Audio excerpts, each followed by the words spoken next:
நாட்களில் கொடிய காலங்கள் வரும் என்று அறிவாயாக.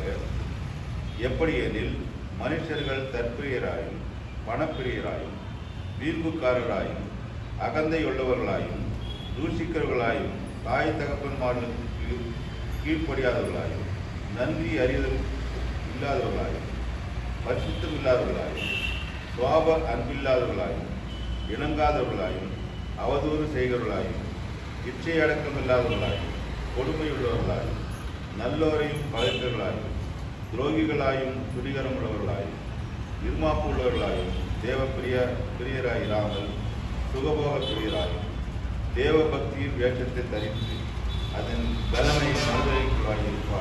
இப்படிப்பட்டவர்களை நீ விட்டு விலகு.